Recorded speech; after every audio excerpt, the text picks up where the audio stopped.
नमस्कार मित्रांनो, आजच्या आपल्या व्हिडिओमध्ये आपण काय करणार आहोत, पुणे महानगरपालिका भरतीसाठी अतिशय महत्त्वपूर्ण असा जीकेचा प्रश्नसंच पाहणार आहोत। आणि आपल्या या प्रश्नसंचमध्ये आपण एकूण काय करत असतो, एकूण 20 प्रश्न पाहत असतो, परंतु त्या 20 प्रश्नांमधून जवळपास तुमची एकूण 100 प्रश्नांची काय करत असतो, तयारी करून घेत असतो। ओके, मग त्यामुळे तुम्हाला काय करायचं आहे, हे संपूर्ण 20 प्रश्न आहेत, हे काय आहेत, अतिशय महत्त्वपूर्ण प्रश्न आहेत। त्यामुळे तुम्हाला काय करायचं आहे, व्हिडिओ शेवटपर्यंत नक्की पाहायचा आहे। ओके, मग या ठिकाणी पहा, आपला पहिला प्रश्न काय, ऑर्निथॉलॉजी या शास्त्रामध्ये कशाचा अभ्यास करतात। काय विचारलंय, ऑर्निथॉलॉजी या शास्त्रामध्ये कशाचा अभ्यास करतात। खूप इम्पॉर्टंट प्रश्न आहे, खूप वेळेस परीक्षेमध्ये विचारलेला प्रश्न आहे। ऑप्शन काय दिलेत, पक्षी, प्राणी, फुले, फळे। मग कशाचा अभ्यास करतात, तर ऑर्निथॉलॉजीमध्ये काय केला जातो, पक्ष्याचा अभ्यास केला जातो, म्हणजे पक्ष्याचा अभ्यास करणाऱ्या शास्त्रास काय म्हणतात, ऑर्निथॉलॉजी असं म्हणतात। ओके, मग आता त्याचबरोबर इतर तुम्हाला काय करायचे, काही शास्त्र लक्षात ठेवायचे। पहा, वनस्पतीचा अभ्यास करणाऱ्या शास्त्रास काय म्हणतात, पहा बॉटनी म्हणतात। प्राण्याचा अभ्यास करणाऱ्या शास्त्रास काय म्हणतात, झुलॉजी म्हणतात। कीटकाचा अभ्यास करणाऱ्या शास्त्रास काय म्हणतात, एंटेमोलॉजी। लक्षात असू द्या, एंटेमोलॉजी कशाचा अभ्यास, कीटकाचा अभ्यास। कोणत्या शास्त्रामध्ये, एंटेमोलॉजी। आणि फुलाचा अभ्यास करणाऱ्या शास्त्रास काय म्हणतात, फ्लॉरिकल्चर म्हणतात। हे खूप महत्त्वाचं आहे, याच्यावरती बऱ्याच वेळेस परीक्षेमध्ये काय होतात, प्रश्न विचारले जातात। ओके, पुढच्या प्रश्नाकडे जाऊ। प्रश्न क्रमांक 2 आहे, काय विचारलंय, खालीलपैकी कोणते अणुविद्युत प्रकल्पाचे ठिकाण नाही। ऑप्शन काय दिलेत, कैगा, तारापूर, काक्रापारा आणि रायपूर। मग याच्यापैकी आपल्याला विचारलेलं आहे की कोणत्या ठिकाणी अणुविद्युत प्रकल्प नाही असं आपल्याला विचारलेलं आहे।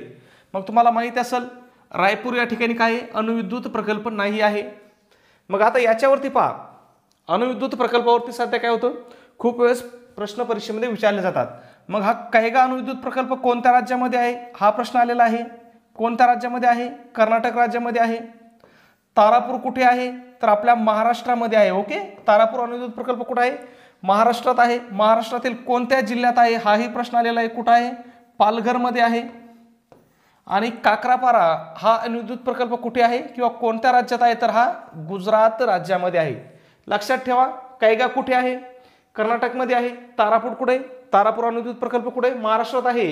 काक्रापारा कुठे आहे, गुजरातमध्ये आहे। ओके, आता त्याचबरोबर अजून तुम्हाला लक्षात ठेवायचं आहे, तारापूर हा काय आहे, भारतातील पहिला अणुविद्युत प्रकल्प आहे। काय, भारतातील पहिला अणुविद्युत प्रकल्प कोणता, असा जर प्रश्न तुम्हाला आला, त्याचं उत्तर काय यायचं तुम्हाला, तारापूरला यायचे। कधी सुरुवात झाला होता, हा 1969 ला अणुविद्युत प्रकल्पाची सुरुवात झाली होती। ओके, त्याचबरोबर भारतातील सर्वात मोठा किंवा सर्वात जास्त क्षमतेचा अणुविद्युत प्रकल्प कोणता, असा जर प्रश्न आला, त्याचं उत्तर काय यायचं तुम्हाला, कुडनाकुलम अणुविद्युत प्रकल्प। कोणत्या राज्यामध्ये आहे, तर तामिळनाडूमध्ये आहे। ओके, जास्तीत जास्त तुम्हाला अणुविद्युत प्रकल्प आणि त्याचं राज्य तर हे काय करायचे, नक्कीच लक्षात ठेवायचे। त्याचबरोबर सध्या पहा, काय वादग्रस्त मुद्दा, एक 5-6 वर्षापासून काही वादग्रस्त असा अणुविद्युत प्रकल्प आहे, तो म्हणजे जैतापूर अणुविद्युत प्रकल्प। मग परीक्षेत प्रश्न आलेला आहे की नियोजित जैतापूर अणुविद्युत प्रकल्प कोणत्या जिल्ह्यामध्ये आहे, तर तो कुठे आहे, रत्नागिरी जिल्ह्यामध्ये आहे। ओके, किती क्षमतेचा आहे, तर 9900 मेगावॅट क्षमतेचा आहे। म्हणजे जर हा प्रकल्प जर कार्यान्वित झाला, तर हा भारतातील सगळ्यात मोठा अणुविद्युत प्रकल्प असेल। परंतु सध्या हा काय, थोडा वादामध्ये गुंतलेला प्रकल्प आहे। ओके, लक्षात येतंय, अतिशय महत्त्वपूर्ण आहे, हे सर्व तुम्हाला काय करायचं आहे, लक्षात ठेवायचं आहे। ओके, पुढचा प्रश्न आहे, प्रश्न क्रमांक 3 आहे, काय विचारलंय, चिकूसाठी प्रसिद्ध असलेले महाराष्ट्रातील ठिकाण कोणते। ऑप्शन काय दिलेत, घोलवड, पुणे, राजेवाडी आणि महाबळेश्वर। तर यापैकी पहा, चिकूसाठी प्रसिद्ध काय आहे, तर घोलवड, म्हणजे घोलवडचे चिकू काय आहेत, प्रसिद्ध आहेत। त्याचबरोबर या ठिकाणी हे पण तुम्हाला लक्षात ठेवायचे, राजेवाडी कशासाठी प्रसिद्ध आहे, तर राजेवाडीचे जे अंजीर आहेत, राजेवाडीचे अंजीर हे काय आहेत, प्रसिद्ध आहेत। महाबळेश्वरचं काय प्रसिद्ध आहे, महाबळेश्वरची स्ट्रॉबेरी प्रसिद्ध आहे। त्याचबरोबर अजून काही महत्त्वाच्या गोष्टी लक्षात ठेवायच्या, त्या म्हणजे काय आहेत, पहा ठाणे, डहाणू आणि पालघर हे ठिकाणं सुद्धा काय आहेत, चिकूसाठी प्रसिद्ध आहेत। म्हणजे चिकूसाठी एकूण प्रसिद्ध ठिकाणे कोणते आहेत, पहा घोलवड आहे, ठाणे आहे, डहाणू आहे आणि पालघर आहे। ओके, त्याचबरोबर नागपूर कशासाठी प्रसिद्ध आहे, तर नागपूर संत्रीसाठी प्रसिद्ध आहे। श्रीरामपूर कशासाठी प्रसिद्ध आहे? तर श्रीरामपूरची मोसंबी प्रसिद्ध आहे. ओके, या छोट्या छोट्या गोष्टी आहेत, पण ह्या तुम्हाला काय करायच्यात, लक्षात ठेवायचे. याच्यावरती खूप वेळेस प्रश्न परीक्षेमध्ये विचारलेले आहेत. पुढं काय विचारलंय, नाशिक कशासाठी प्रसिद्ध आहे? द्राक्षासाठी प्रसिद्ध आहे. जळगावची केळी प्रसिद्ध आहे. अलिबागचं कलिंगड हे खूप महत्त्वाचं आहे. अलिबाग कशासाठी प्रसिद्ध आहे? अलिबागचं कलिंगड प्रसिद्ध आहे. आणि सीताफळासाठी काय प्रसिद्ध आहे? तर सीताफळासाठी दौलताबाद प्रसिद्ध आहे. ओके, पुढचा प्रश्न आहे आपला 4 नंबरचा. काय सांगितलंय, पांढरे सोने पिकवणारा जिल्हा म्हणून कोणता जिल्हा ओळखला जातो? काय विचारलंय, पांढरे सोने. आता या ठिकाणी तुम्हाला सगळ्यात आधी तुम्हाला समजून घ्यायचं आहे की पांढरे सोने म्हणजे काय? तर पांढरे सोने म्हणजे काय? कापूस. ओके, म्हणजे या ठिकाणी आपल्याला डायरेक्टली प्रश्न काय विचारलाय, तर कापूस सर्वाधिक उत्पादन करणारा महाराष्ट्रातला जिल्हा कोणता आहे? तर तो कोणता आहे? यवतमाळ आहे. ओके, म्हणजेच तुम्ही म्हणू शकता पांढरे सोने पिकवणारा जिल्हा कोणता आहे? तर तो यवतमाळ आहे. ओके, त्याचबरोबर पहा, तांदूळाचे कोठार म्हणून कोणत्या जिल्ह्यास म्हणतात? हाही प्रश्न आलेला आहे. रायगडला म्हणतात. ज्वारीचे कोठार सोलापूरला म्हणतात. संत्र्याचा जिल्हा नागपूर. आपण आजच्या अगोदरच्या प्रश्नात पण पाहिलं, संत्र्याचा जिल्हा कोणता आहे? नागपूर आहे. दुधातुपाचा जिल्हा खूप महत्वाचं आहे. दुधातुपाचा जिल्हा म्हटला की बऱ्याच जणांना काय होतं, या ठिकाणी कोल्हापूर आठवतं आणि उत्तर कोल्हापूर लिहितात, पण दुधातुपाचा जिल्हा कशाला म्हणतात? धुळे जिल्ह्यास म्हणतात. काय लक्षात असू द्या, दुधातुपाचा जिल्हा कोणता आहे? धुळे आहे. ओके, नाशिक द्राक्षाचा, सांगली सुद्धा द्राक्षासाठी प्रसिद्ध आहे, हे आपण पाहिलेलं आहे. त्याचबरोबर एक छोटीशी सूचना, आपण महानगरपालिका भरतीसाठी अतिशय महत्त्वपूर्ण अशी काय केलेली टेस्ट सिरीज सुरू केलेली आहे. या टेस्ट सिरीजमध्ये आपण तुम्हाला काय करतो, एकूण 10 क्वेश्चन पेपर देतो. प्रत्येक क्वेश्चन पेपरमध्ये किती क्वेश्चन असतात? 100 क्वेश्चन असतात. आणि आपली जी टेस्ट सिरीज आहे मित्रांनो, इथं सगळ्यात महत्त्वाचं वैशिष्ट्य म्हणजे काय असणार? तुमच्या संपूर्ण अभ्यासक्रमावर आधारित असणार आहे. म्हणजे याच्यामध्ये तुमचा पुणे महानगरपालिका भरतीसाठी जो सिलेबस आहे, हा संपूर्ण सिलेबस याच्यामध्ये काय केलेला आहे? कव्हर केलेला आहे. ओके, आता आपल्या टेस्ट सिरीजची किंमत आपण किती ठेवलेली आहे? 150 ठेवलेली आहे. परंतु त्याच्यामध्ये विद्यार्थ्याच्या मागणीस्तव आपण डिस्काउंट देत आहोत. म्हणजे तुम्हाला ही फक्त, जर तुम्ही आज टेस्ट सिरीज घेतली तर ही तुम्हाला फक्त काय होणार आहे? फक्त 99 रुपयासाठी असणार आहे. ओके, मग तुम्हाला हे 99 रुपये काय करायचे आहेत? गुगल पे किंवा फोनपेला आपला जो नंबर आहे 96 89 14 16 30 या नंबरवरती काय करायचं आहे? पेमेंट करायचं आहे आणि त्याचा स्क्रीनशॉट काय करायचा आहे? याच नंबरवरती व्हॉट्सॲपला काय करायचं आहे? शेअर करायचं आहे. ओके, तुमचा मेसेज पाहिल्याबरोबर तुम्हाला काय होईल? टेस्ट सिरीज शेअर केल्या जातील. ओके, पुढचा प्रश्न आहे, अतिशय महत्त्वाचा प्रश्न आहे. काय विचारलंय? कुकची सामुद्रधुनी कोणत्या खंडात आहे? कोणती सामुद्रधुनी विचारले पहा, कुकची सामुद्रधुनी असं विचारलेलं आहे. मग कुकची सामुद्रधुनी कोणत्या खंडात आहे?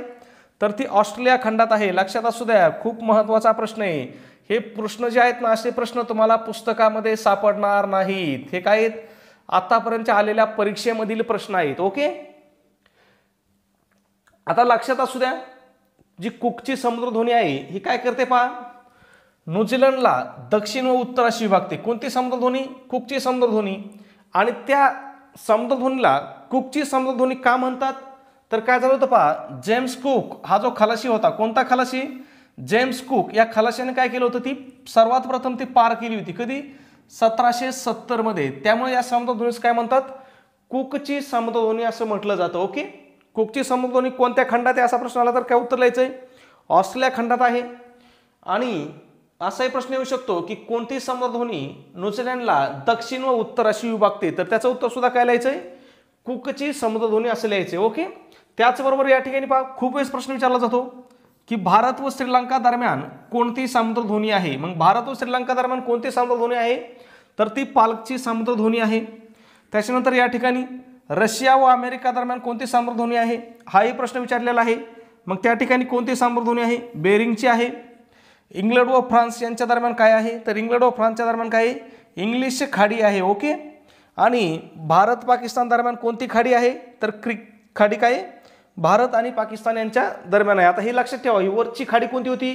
कुक होती. कुकची समुद्रधुनी होती. आणि ही क्रिक खाडी आहे. हा फरक लक्षात ठेवा. ओके, पुन्हा एकदा सांगतो, भारत श्रीलंका दरम्यान काय आहे? पाल्कची समुद्रधुनी आहे. रशिया व अमेरिका दरम्यान काय आहे? बेरिंगची समुद्रधुनी आहे. इंग्लंड व फ्रान्स दरम्यान काय आहे? इंग्लिश खाडी आहे. खूप इम्पॉर्टंट आहे. इंग्लिश खाडी कुठं आहे हा प्रश्न खूप वेळेस आलेला आहे. मग कुठं आहे ती? इंग्लंड व फ्रान्सच्या दरम्यान आहे. क्रिक खाडी काय करते किंवा क्रिक खाडी कुठं आहे तर भारत व पाकिस्तान यांच्या दरम्यान आहे. ओके. पुढचा प्रश्न आहे आपला प्रश्न क्रमांक 6 आहे. काय विचारलंय? हैदराबाद स्टेट काँग्रेसची स्थापना कोणी केली? काय विचारलंय? हैदराबाद स्टेट काँग्रेसची स्थापना कोणी केली? मग हैदराबाद स्टेट काँग्रेसची स्थापना कोणी केली होती तर ती स्वामी रामानंद तीर्थ यांनी केली होती. खूप महत्त्वाचा प्रश्न आहे. कोणी केली होती? स्वामी रामानंद तीर्थ यांनी केली होती. कधी केली होती तर ती 29 जून 1938ला केली होती. लक्षात असू द्या कधी? 29 जून 1938 तर हे मोस्टली तुम्हाला काय करायचं आहे लक्षात ठेवायचं आहे. आता त्याचबरोबर या ठिकाणी बघा, आता ही हैदराबाद स्टेट काँग्रेस होती, परंतु इथं राष्ट्रीय काँग्रेसची स्थापना कधी झाली किंवा राष्ट्रीय सभेची स्थापना कधी झाली हाही प्रश्न परीक्षेत विचारलेला आहे. मग राष्ट्रीय सभा कधीची आहे? 28 डिसेंबर 1885. राष्ट्रीय सभेची स्थापना कधी झालेली आहे? 28 डिसेंबर 1885. कुणी केली ती तर ॲलन ह्यूम यांनी केली होती. कुणी? Allan Hume. ओके. म्हणजे AH यांनी ॲलन ह्यूम यांनी स्थापना केली होती. कधी केली होती? 28 डिसेंबर 1885ला केली होती. राष्ट्रीय काँग्रेसचं पहिलं अधिवेशन कुठं झालं होतं हाही प्रश्न येतो. पहिलं अधिवेशन मुंबईमध्ये झालं होतं. कधी झालं होतं? 1885ला झालं होतं. त्याचे अध्यक्ष कोण होते? व्यमेशचंद्र बॅनर्जी हे काय होते? पहिल्या अधिवेशनाचे अध्यक्ष होते. ओके. मग ह्या गोष्टी तुम्हाला काय करायच्यात लक्षात ठेवायच्या आहेत. ओके. पुढचा प्रश्न आहे आपला 7 नंबरचा. काय विचारलंय? ऑल इंडिया रेडिओची स्थापना डॅश डॅश साली झाली. काय विचारलंय? ऑल इंडिया रेडिओची स्थापना कधी झाली असं आपल्याला विचारलेलं आहे. मग ऑल इंडिया रेडिओची स्थापना कधी झाली होती तर ती 1936 साली झाली होती. आणि कुठे झाली होती असा जर प्रश्न आला तर ती कुठून झाली होती सुरुवात? दिल्ली या ठिकाणी झाली होती. ओके. त्याचबरोबर पहा, दूरदर्शनची सुरुवात कधी झाली हाही प्रश्न परीक्षेत विचारलेला जातो. मग कधी झाली ती? 1959 साली झाली होती. कुठे झाली होती तर दिल्ली या ठिकाणून झाली होती. त्याचबरोबर भारतात टेलिफोनची सुरुवात कधी झाली? 1882ला झाली होती. आणि सगळ्यात महत्त्वाचं, भारतात इंटरनेटची सुरुवात कधी झाली तर ती कधी झाली होती? 15 ऑगस्ट 1995 रोजी. कधी? 15 ऑगस्ट 1995 रोजी. ओके. लक्षात असू द्या, याच्यावरती परीक्षेमध्ये खूप वेळेस प्रश्न आलेले आहेत, त्याच्यामुळे पुन्हा इथं प्रश्न येण्याची काही खूप दाट शक्यता आहे. ओके. त्याचबरोबर तुम्ही जर अजून आपल्या चॅनलला सबस्क्राईब केलं नसेल मित्रांनो तर लगेच सबस्क्राईब करा. कारण आपण काय करतो दररोज तुमची पुणे महानगरपालिका भरतीची आणि तलाठी भरतीची तयारी करून घेणार आहोत. सध्या मी थोडा आजारी आहे, त्याच्यामुळे कंटिन्युअसली व्हिडिओ टाकायला जमत नाही. पण जसा मी बरा होईल 2-3 दिवसात, समजा मी जर बरा झालो तर आपण काय करूया डेली 2 ते 3 व्हिडिओ काय करूया तुमचे याच्यावरती घेऊया. म्हणजे तुमची पुणे महानगरपालिकाच्या दृष्टीने GKची, त्याचबरोबर गणित बुद्धिमत्ता म्हणजे मॅथ रिजनिंग आणि मराठी या तिन्ही विषयाची तयारी काय करून घेऊ आपण, पूर्णपणे तयारी करून घेऊ. ओके. त्यासाठी तुम्हाला फक्त काय करायचं आहे, आपल्या चॅनलला सबस्क्राईब करायचं आहे आणि व्हिडिओला एक लाईक करायचं आहे, बाकी काहीच करायचं नाही. ओके. पुढचा प्रश्न काय आपला 8 नंबरचा प्रश्न आहे. खालीलपैकी कोणती नदी पश्चिम वाहिनी नदी आहे? म्हणजे खालीलपैकी कोणती नदी पश्चिम वाहिनी आहे असं आपल्याला विचारलंय. ऑप्शन काय दिलेत बघा? गोदावरी दिली, तापी दिली, भीमा दिली आणि कृष्णा दिली. अतिशय सिंपल प्रश्न आहे. काय? अतिशय सिंपल प्रश्न आहे, परंतु याच्यावरती इतकं पोरांचं कन्फ्युजन झालेलं आहे, भयानक कन्फ्युजन झालेलं आहे. प्रश्न एकदम सोपा आहे. मग ऑप्शन कोणती नदी आहे पश्चिम वाहिनी तर पश्चिम वाहिनी नदी आहे मधील तापी नदी पश्चिम वाहिनी. आता काय होतं पोराचं कन्फ्युजन कुठं होतं की पश्चिम वाहिनी नदी कोणती आणि पूर्व वाहिनी नदी कोणती, म्हणजे पश्चिम वाहिनी ही संकल्पनाच क्लिअर होत नाही. तर पश्चिम वाहिनी म्हणजे काय मित्रांनो, जी नदी पूर्वेकडून पश्चिमेकडे वाहते. पहा कुणीकडे वाहते? पूर्वेकडून पश्चिमेकडे वाहते, तिला काय म्हणतात? पश्चिम वाहिनी नदी. आणि पूर्व वाहिनी नदी काय होते? पश्चिमेकडून पूर्वेकडे वाहते. ओके. मग आता पूर्ववाहिनी नद्या कोणत्या आहेत पहा? गोदावरी पूर्ववाहिनी नदी आहे, भीमा आहे, कृष्णा आहे. आणि या ज्या पूर्ववाहिनी नद्या आहेत ह्या कुठं जाऊन मिळतात तर या बंगालच्या उपसागराला जाऊन मिळतात. आणि पश्चिम वाहिनी नद्या कुठं जाऊन मिळतात तर त्या अरबी समुद्राला, म्हणजे मुंबईकडे ज्या नद्या वाहत जातात मुंबईच्या समुद्राला किंवा अरबी समुद्राला, त्या सर्व नद्या काय आहेत? पश्चिम वाहिनी आहेत. मग त्याच्यामध्ये पहा कोणती नदी आहे? नर्मदा आहे, तापी आहे आणि कोकणातील सगळ्या नद्या आहे. मग कोकणातील नद्या कोणत्या आहेत? वैतरणा आहे, उल्हास आहे, सावित्री आहे, वशिष्ठी आहे, शास्त्री आहे, तेरेखोल आहे, दमनगंगा आहे, पाताळगंगा आहे, आंबा आहे, शुक आहे, कावी आहे, काजळी आहे. ह्या सगळ्या नद्या काय येतात? पश्चिम वाहिनी. कोकणातल्या नद्या म्हटलं की सरळ सरळ लक्षात ठेवायचं, कोणत्या नद्या? त्या सर्व नद्या काय आहेत? पश्चिम वाहिनी नद्या आहेत. ओके. आणि त्या कुठं जाऊन मिळतात? तर त्या अरबी समुद्राला जाऊन मिळतात. आणि बाकीच्या ज्या नद्या आहेत, ज्या पूर्ववाहिनी नद्या, त्या कुठं जाऊन मिळतात? तर त्या बंगालच्या उपसागराला जाऊन मिळतात. पूर्ववाहिनी नद्या कोणत्या आहेत? गोदावरी आहे, भीमा आहे आणि कृष्णा आहे. ओके. पुढच्या प्रश्नाकडे जाऊ. पुढचा प्रश्न काय? प्रश्न क्रमांक 9 आहे. काय विचारलंय? खालीलपैकी कोणती संस्था पुण्यामध्ये नाही असं विचारलेलं आहे. ऑप्शन काय दिलेत? फिल्म अँड टेलिव्हिजन संस्था, राष्ट्रीय रासायनिक प्रयोगशाळा, राष्ट्रीय संरक्षण प्रबोधिनी आणि आशियाटिक लायब्ररी. तर यापैकी आशियाटिक लायब्ररी ही जी संस्था आहे मित्रांनो, ही कुठे? पुण्यामध्ये नाही आहे. मग आशियाटिक लायब्ररी पुण्यात नाही तर लगेच तुम्हाला प्रश्न पडला पाहिजे, अरे मग ती पुण्यात नाही तर कुठे? येऊ शकतो ना प्रश्न की आशियाटिक लायब्ररी कोठे आहे? मग ती कुठे आहे? तर ती मुंबई या ठिकाणी आहे. ओके. कुठे आहे? मुंबईत आहे. आता याचबरोबर पहा, या ठिकाणी काय आहे?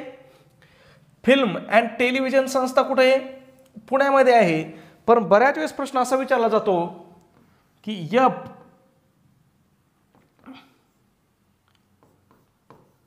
FTII कुठे आहे असा प्रश्न विचारला जातो. काय? FTII ओके कुठे आहे असा प्रश्न विचारला जातो. मग FTII म्हणजेच काय? तर फिल्म अँड टेलिव्हिजन संस्था, मग त्यालाच काय म्हणतात? Film and television institute of India. Okay. मग लक्षात असायचं ठेवायचं, राष्ट्रीय रासायनिक प्रयोगशाळा कुठे आहे? ही सुद्धा कुठे आहे? पुण्यामध्ये आहे. यालाच काय म्हणतात? नॅशनल केमिकल लॅबोरेटरी किंवा NCL. त्याचबरोबर राष्ट्रीय संरक्षण प्रबोधिनी कुठे आहे? पुण्यामध्ये आहे. त्यालाच इंग्लिशमध्ये काय म्हणतात? NDA, national defence academy. NDA कुठे आहे? हा प्रश्न खूप वेळेस परीक्षेमध्ये आलेला आहे. मग लक्षात ठेवायचं तुम्हाला. ओके. पुढचा प्रश्न आहे आपला प्रश्न क्रमांक 10 आहे. काय विचारलंय? मराठी भाषेतील पहिले वृत्तपत्र खालीलपैकी कोणते? मराठीतील पहिलं वृत्तपत्र विचारलंय. आतापर्यंत किती वेळेस प्रश्न आला परीक्षेत हे तुम्हाला मी सांगू शकत नाही, कारण खूप वेळेस हा प्रश्न काय होतो? रिपीट होतो. मग मराठी भाषेतील पहिले वृत्तपत्र कोणतं आहे? तर ते दर्पण आहे. दर्पण वृत्तपत्र कुणाचं आहे? तर ते बाळशास्त्री जांभेकरांचं आहे. कुणाचं आहे? बाळशास्त्री जांभेकर. सुरुवात कधी केली होती त्यांनी या वृत्तपत्राची? तर 6 जानेवारी 1832 ला. कधी? 1832 तुम्हाला लक्षात ठेवायचं आहे. ओके. त्याचबरोबर हे पण लक्षात ठेवा, आता इथं काय विचारलेलं आपल्याला? मराठीतील विचारलेलं आहे. पण दर्पण हे जे वृत्तपत्र होतं ना मित्रांनो, हे मराठी, ओके, मराठी आणि इंग्लिश या दोन्ही लँग्वेजमध्ये होतं. ओके. म्हणजे एकच बातमी जर मराठीत असली तर तिचंच रूपांतर पुन्हा इंग्लिशमध्ये सुद्धा केलेलं असायचं. म्हणजे दोन्ही भाषांमध्ये हे वृत्तपत्र होतं. याची सुरुवात कोणी केली? बाळशास्त्री जांभेकरांनी केली. कधी केली? 6 जानेवारी 1832 ला केली. आता या ठिकाणी पहा, महाराष्ट्रातील वृत्तपत्रांचा जनक कोण किंवा मराठी वृत्तपत्रांचा जनक कोण असं जर प्रश्न आला तर अजिबात कन्फ्यूज व्हायचं नाही, उत्तर लिहून टाकायचं, बाळशास्त्री जांभेकर आहेत. आता या ठिकाणी तुम्हाला अजून काही गोष्टी लक्षात ठेवायच्या आहेत. सुधारक हे वृत्तपत्र कोणाचं होतं? तर हे गोपाळ गणेश आगरकर. कुणाचं होतं? आगरकरांचं वृत्तपत्र होतं. कधी सुरुवात केली होती त्यांनी याची? तर ती 1888 साली सुरुवात केली होती. केसरी आणि मराठा ही दोन्ही वृत्तपत्र कोणाची होती? तर ती लोकमान्य टिळकांची होती. लोकमान्य टिळकांनी हे वृत्तपत्र कधी सुरुवात केली होती? तर याची 1881 ला सुरुवात केली होती. याच्यामध्ये अजून एक गोष्ट लक्षात ठेवायची, केसरी हे वृत्तपत्र कोणत्या भाषेत होतं? मराठीत होतं. त्याचे पहिले संपादक कोण होते? आगरकर, गोपाळ गणेश आगरकर हेच काय होते? केसरीचे पहिले संपादक होते. आणि मराठाचे संपादक कोण होते? लोकमान्य टिळक होते. परंतु मराठा हे वृत्तपत्र कोणत्या भाषेमधून होतं हा प्रश्न आला तर त्याचं उत्तर लिहायचं, मराठा हे वृत्तपत्र इंग्रजी भाषेमधून होतं. ओके.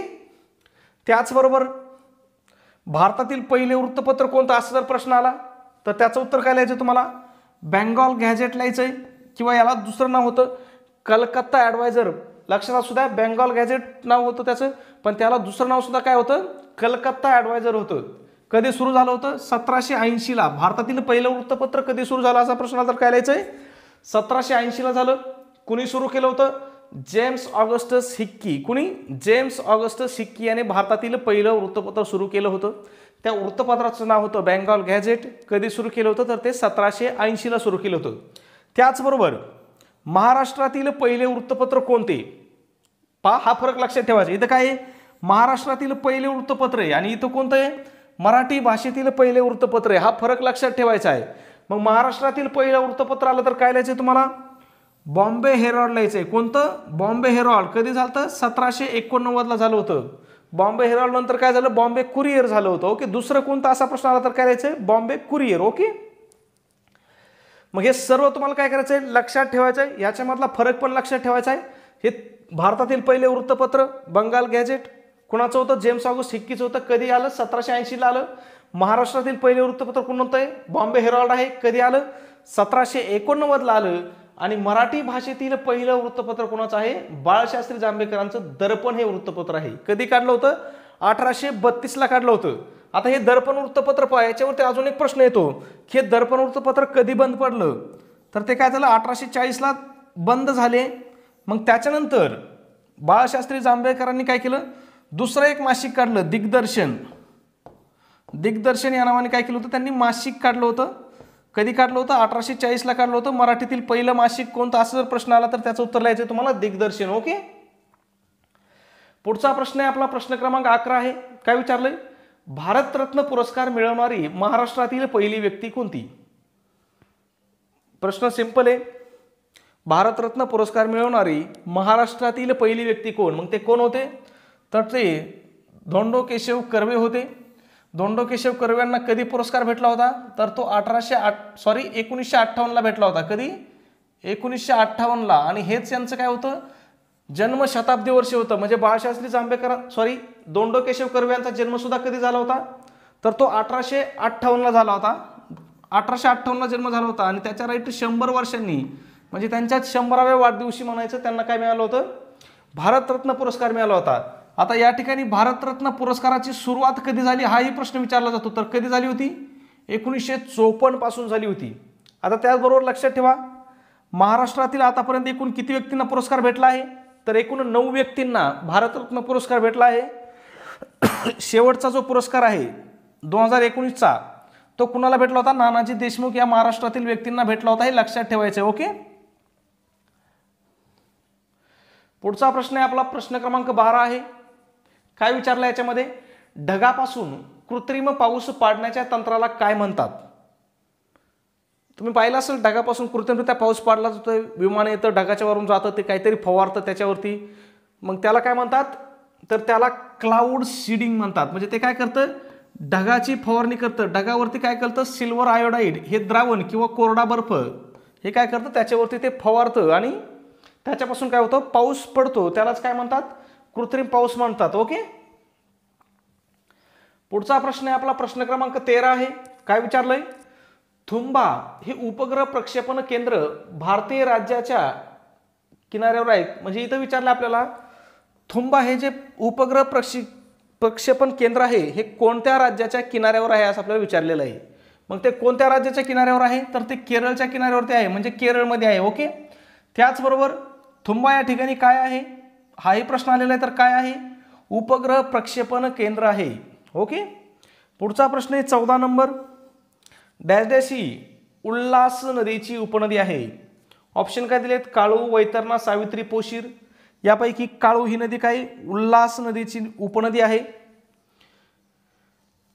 नदी प्रणाली तुम्हाला सगळी लक्षात ठेवायची, कारण नदी प्रणालीवरती खूप जास्त प्रश्न परीक्षेमध्ये विचारले जातात. पुढचा प्रश्न काय, 15 नंबर. धरमतरची खाडी कोणत्या नदीच्या मुखात आहे. ओके, काय विचारलंय, धरमतरची खाडी कोणत्या नदीच्या मुखात आहे, तर ती आंबा नदीच्या मुखात आहे किंवा पाताळगंगा. ओके, या दोन्हीपैकी कोणताही ऑप्शन असू शकतो. जे ऑप्शन असेल त्याचं काय करायचं, उत्तर लिहून टाकायचंय. ओके, पुढचा प्रश्न काय आपला प्रश्न क्रमांक 16 आहे. काय विचारलंय, भीमा व गोदावरी नद्यांची खोरी डॅश डॅश डोंगर रांगेमुळे विभागली आहेत. या टॉपिकवरती सुद्धा परीक्षेमध्ये खूप वेळेस प्रश्न आलेले आहेत. मग इथं कोणत्या नद्याच विचारलंय आपल्याला, भीमा व गोदावरी विचारलंय. मग भीमा व गोदावरी नद्यांची खोरे काय झाली आहेत, हरिश्चंद्र बालाघाट. हरिश्चंद्र बालाघाट या डोंगर रांगामुळे काय झालेली आहेत, विभागलेली आहेत. ओके, त्याचबरोबर या ठिकाणी तुम्हाला बाकीचे सुद्धा लक्षात ठेवायचे. आता ही जी शंभू महादेव डोंगररांग आहे हिच्यामुळे काय झालेलं आहे, भीमा आणि कृष्णा या दोन नद्याची काय झालेली आहेत, खोरी वेगळी झालेली आहेत. म्हणजे शंभू महादेव डोंगररांगेच्या दक्षिणेला कोणती नदी आहे, कृष्णा आहे. आणि उत्तरेला कोणती नदी आहे, भीमा नदी आहे. मग जर प्रश्न तुम्हाला आला की भीमा व कृष्णा नद्यांची खोरे कोणत्या डोंगररांगेमुळे वेगळी झाली आहे, तर त्याचं उत्तर काय लिहायचंय? शंभू महादेव डोंगररांगेमुळे झाली आहे. आता आपण पाहूया सातपुडा पर्वतरांगेमुळे कोणत्या नद्या विलग झाल्या आहेत, तर सातपुडाच्या दक्षिणेला कोणती नदी आहे? तापी आहे. आणि उत्तरेला कोणती आहे? नर्मदा आहे. मग सातपुडा पर्वतरांगेमुळे कोणत्या नद्यांची खोरे विभागलेत, तर नर्मदा व तापी. त्याच्यानंतर पुढं काय? अजिंठा डोंगररांग आहे. ओके, सातमाळा अजिंठा डोंगररांग आहे, तिच्यामुळे कोणत्या नद्यांची खोरे विभागलेत, हाही प्रश्न परीक्षेत येऊ शकतो. मग याच्या उत्तरेला कोणती नदी आहे? तापी आहे. आणि ह्या डोंगररांगेच्या दक्षिणेला कोणती नदी आहे, तर गोदावरी आहे. ओके, मग जर तुम्हाला प्रश्न आला की तापी व गोदावरी या नद्यांची नदी खोरे कोणत्या डोंगररांगेमुळे विभागले आहेत, तर त्याचं उत्तर काय लिहायचं तुम्हाला? सातमाळा अजिंठा डोंगररांगेमुळे लिहायचं आहे. ओके, पुढचा प्रश्न आहे 17 नंबर. महाराष्ट्रात सर्वात मोठी नदी प्रणाली डॅश डॅश आहे, तर महाराष्ट्रातील सर्वात मोठी नदी प्रणाली कोणती आहे? गोदावरी नदीची आहे. ओके, गोदावरी ही काय महाराष्ट्रातील सर्वात मोठी नदी आहे. पुढचा प्रश्न काय आपला? प्रश्न क्रमांक 18 आहे. काय विचारलंय? रायगड जिल्ह्यातील महाड येथील चवदार तळे सत्याग्रह डॉक्टर बाबासाहेब आंबेडकर यांनी कधी केला होता? काय विचारलंय? चवदार तळे सत्याग्रह कधी केला होता असं आपल्याला विचारलेलं आहे. याच्यामध्ये बऱ्याच वेळेस मुलांचं काय होतं? कन्फ्युजन होतं. तर चवदार तळे सत्याग्रह कधी केला होता? 20 मार्च 1927 ला केला होता. ओके, कुठे केला होता? चवदार तळे सत्याग्रह कुठे केला असाही प्रश्न विचारला जातो. तर कुठे केला होता? महाड या ठिकाणी केला होता. महाड कोणत्या जिल्ह्यात आहे हाही प्रश्न विचारला जातो. मग महाड कोणत्या जिल्ह्यात आहे? रायगड जिल्ह्यात आहे. चवदार तळे सत्याग्रह कुणी केला असंही विचारला जातो. मग तो कुणी केला होता, तर तो डॉक्टर बाबासाहेब आंबेडकर यांनी केला होता. ओके, त्याचबरोबर या ठिकाणी तुम्हाला अजून काही गोष्टी लक्षात ठेवायच्या आहेत. 20 मार्च हा जो दिवस आहे काय केला जातो? सामाजिक सबलीकरण दिन म्हणून साजरा केला जातो. कोणता दिवस? सामाजिक सबलीकरण दिन म्हणून. ओके, त्याचबरोबर या ठिकाणी ह्या 2 तारखांमध्ये खूप कन्फ्युजन होतं विद्यार्थ्याचं की मनुस्मृती दहन कधी केलं आणि चवदार तळे सत्याग्रह कधी केला. तर 25 डिसेंबर 1927 ला काय आहे? मनुस्मृती दहन आहे. आणि 20 मार्च 1927 ला काय आहे? चवदार तळे सत्याग्रह आहे. या दोन्ही गोष्टीत कन्फ्युजन होऊन द्यायचं नाही. दोन्हींचं साल काय आहे? एकच आहे, 1927 आहे. अगोदर काय झालं? चवदार तळे सत्याग्रह झाला मार्च मध्ये आणि डिसेंबर मध्ये काय झालं? मनुस्मृतीचं दहन करण्यात आलं. ओके, पुढचा प्रश्न आहे अतिशय इम्पॉर्टंट प्रश्न आहे. रिझर्व्ह बँक ऑफ इंडियाचे पहिले भारतीय गव्हर्नर व ICA म्हणजेच भारतीय सिव्हिल अधिकारी श्री CD देशमुख हे महाराष्ट्राच्या कुठल्या जिल्ह्यातील आहेत? काय विचारलंय? सरळ विचारलंय. CD देशमुख हे महाराष्ट्रातील कोणत्या जिल्ह्यामधील आहेत? तर ते रायगड जिल्ह्यामधील आहेत. आता या लक्षात ठेवा, श्री CD देशमुखावरती खूप वेळेस परीक्षेमध्ये प्रश्न आलेला आहे. का प्रश्न आलेला आहे? तर ते भारतीय रिझर्व्ह बँक म्हणजे RBIचे पहिले भारतीय गव्हर्नर जनरल होते. RBIचे पहिले भारतीय गव्हर्नर जनरल असा प्रश्न कोण होते असं जर प्रश्न आला तर काय उत्तर लिहायचं तुम्हाला? CD देशमुख होते. त्याचबरोबर ICA ची जी परीक्षा होती म्हणजे आता ज्याला आपण IAS म्हणतो ते ICS परीक्षा सुद्धा ते काय झाले होते? उत्तीर्ण झाले होते. ओके, त्याचबरोबर CD देशमुख यांचं पूर्ण नाव काय हा प्रश्न आलेला आहे. तर काय? चिंतामण द्वारकानाथ देशमुख आहे. RBIचे हे कितवे गव्हर्नर होते? पहा, 3रे गव्हर्नर होते. आणि भारतीय वंशाचे म्हणजे भारतीय वंशाचे कितवे गव्हर्नर होते? तर पहिले गव्हर्नर होते. ओके, त्याचबरोबर अजून एक सगळ्यात महत्त्वाचं म्हणजे त्यांच्यासोबत की आपलं जे संयुक्त महाराष्ट्र चळवळीचं जे आंदोलन होतं की मुंबईसह महाराष्ट्र असावा, त्याच्यामध्ये त्यांनी काय केलं होतं? केंद्रीय मंत्रिपदाचा काय केला होता? राजीनामा दिला होता. मग इथं विचारलं जातो की संयुक्त महाराष्ट्र चळवळीसाठी कोणी मंत्रिपदाचा राजीनामा दिला होता? तर तो कोणी दिला होता? CD देशमुख यांनी दिला होता. ओके, पुढचा प्रश्न काय पाहूया. आपला प्रश्न क्रमांक 20 आहे. काय विचारलंय? क जीवनसत्वाच्या अभावाने खालीलपैकी कोणता रोग होतो? या प्रश्नाचं उत्तर काय करायचं तुम्हाला मित्रांनो? कमेंटमध्ये सांगायचं आहे. त्याचबरोबर चॅनलला सबस्क्राईब केलं नसेल तर लगेच सबस्क्राईब करा. व्हिडिओला लाईक केलं नसेल तर लाईक करा. आणि आपला व्हिडिओ तुम्हाला कसा वाटतो हे सुद्धा काय करा? कमेंटमध्ये नक्की सांगा. ओके, भेटूया आपल्या पुन्हा उद्याच्या पुढच्या व्हिडिओमध्ये. ओके, धन्यवाद. जय महाराष्ट्र.